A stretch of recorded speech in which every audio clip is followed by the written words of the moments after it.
you've started on this creative journey. Keep going, because there is a bigger idea here. Maybe you did start out looking at materials or making a durable product or renting something, but you can always go further and push the ambition of your circular economy innovation.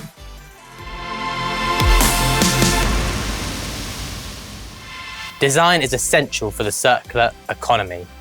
Everything is designed, and by implication, that means that many more people are involved in designing than you might first think. But it can also be a bit intimidating. Where do you start, for instance? In this video, we hope to set your mind to rest and lift the hood on the process of circular design. We'll be hearing from the Foundation Circular Design lead, Joe Isles, who will talk about his notion of circular-ish, how to get comfortable with getting some way towards circular design. We're hearing from Lay Koon Tan, founder of Natured Squared, who works on various innovative projects with different material sources. She'll be talking about her favourite project, some of the challenges she experienced, and what she learned about the wider system. And finally, we hear from Katie Treggiden, who is the author of a book called Wasted and host of a podcast by the same title. She'll talk about the wider implications of this and how to balance thinking holistically with getting started.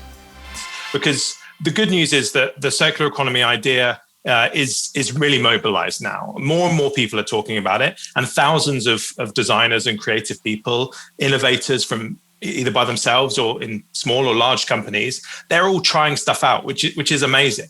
But not all circular design efforts are equal. And I think actually we sell the concept a bit short if we think that they are. And some efforts are under the banner of a circular economy. They're well-intentioned, but they might just be a bit more kind of an efficiency on today's linear model. Some innovation, let's face it, is kind of in the wrong direction. It may be products where materials are completely mixed up and are inseparable, even though they might contain recycled material, for example. We need to ask ourselves whether that's the right sort of innovation for a circular economy. Obviously, we're at the stage now where more organizations, or some organizations, are seeing circular economy as a savvy marketing label. And thankfully, more and more innovators are trying things out. It's in the right direction, but they're not going to create a circular economy overnight. It's work in progress. And I think that's the point behind circular-ish, that no one can create an economy, a circular economy, alone from their garage or from an R&D lab. So it's a creative process, and like with any innovation, any step forward is also probably going to come with a number of other questions. The bits that the designer is really proud of, the things that they'd like to do differently next time, the things that were really difficult, or what else would have to change in the system to make their job a bit easier. So that's really what circular, what I mean when I chuck out this colloquial term circular-ish. It's about encouragement, about saying you've started on this creative journey.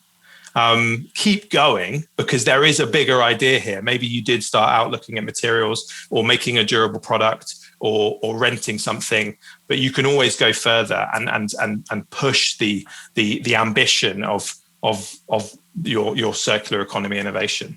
We are very proud, for example, of the work we do with eggshell. Eggshell, the most ubiquitous material. You know, we are all so used to having our breakfast eggs, chucking away the shells. And of course, eggshell inlay, very laborious, beautiful, has been a heritage craft in East Asia for many, for a long time. But that doesn't use an awful lot of eggshell. And so we did two things. We, first of all, said, you know what, these pretty little birds and butterflies that have a very limited aesthetic, that needs to be broken. So let's inlay it all over and you'll get a very different look and feel. It'll use a whole lot more eggshell that we are diverting from landfill. So that was step one. Step two that we're now on is, you know what, instead of 2,000 eggshells a square meter, let's use 20,000 eggshells, and let's employ so many more people in the cleaning and the processing of that eggshell. And so, later this year, we're going to be launching a tile product, essentially using crushed eggshells. So that, I guess, is one example of our journey. And as you say, there are many, many exciting stories out there of people doing similar things. Let's not kid ourselves. We talk a lot with designers and architects, and of course also end consumers. The designers and architects talk to their project owners, and a lot of this is driven by aesthetics and function, and that's what these guys are paying for. Okay, and if we come and we say, look, this thing is not particularly beautiful, but it is very virtuous, please buy the virtue, it isn't going to fly. So therefore, the economic model must be one in which you deliver something that is desirable at the best, at the most optimized sustainability price that you can.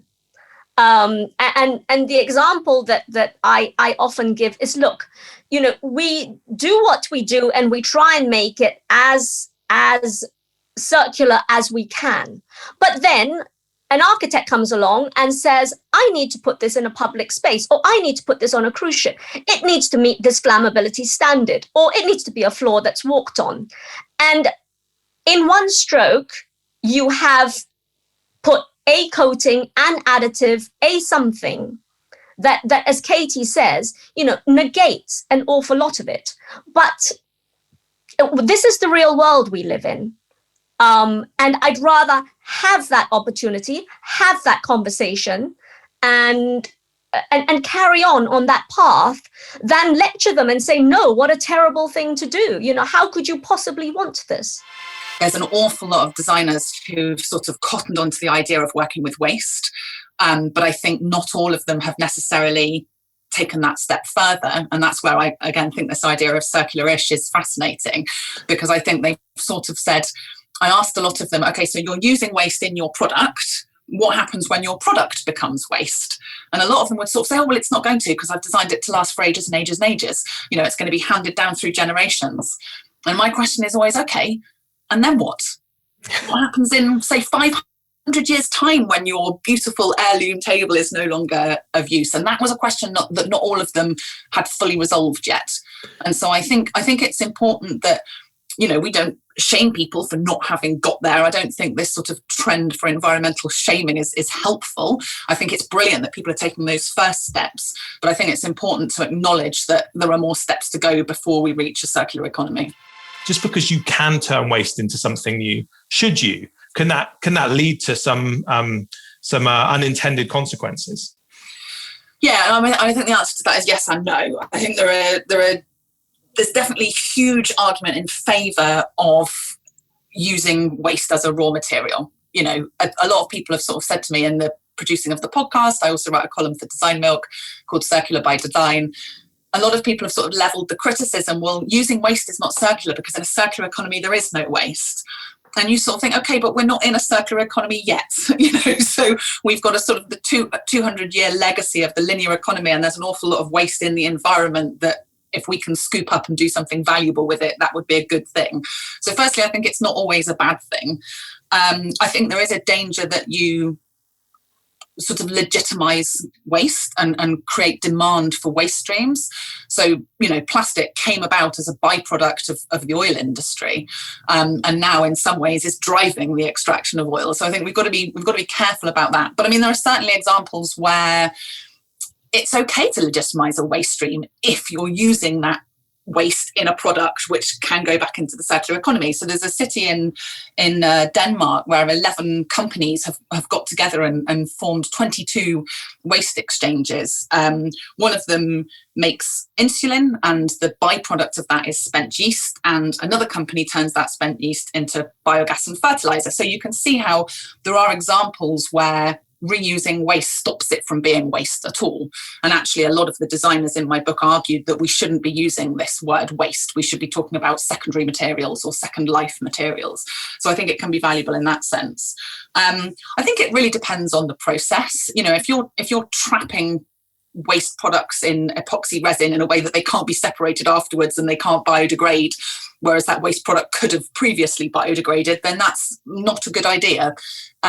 Whereas if you can use sort of very organic, natural waste materials to replace something that's perhaps oil-based or chemical-based that would off-gas in the home, for example, then you're actually using products that are safer and more natural. So I think the answer to your question is it depends, which is so often the case in this stuff.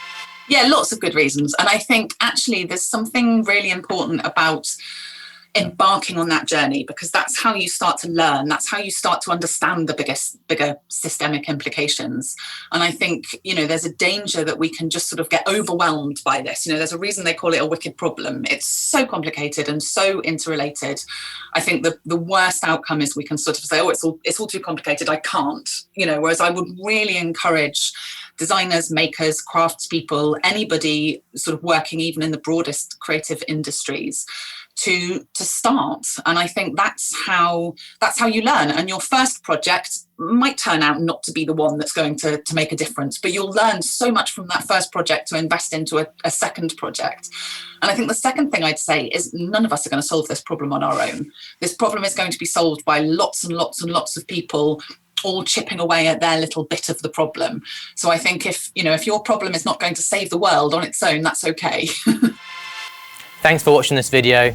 We hope you enjoyed it, and we hope you've taken some inspiration about how you might start your own journey on this complex, challenging, but exciting and innovative journey. These interviews were part of a much longer conversation we hosted with Lay Koon and Katie, which we'll put the link to in the description so you can check those out if you want to. As always, please do subscribe to our channels to get notified every time we post new content. Like and share this video if you really want to do us a favor. Thank you for watching.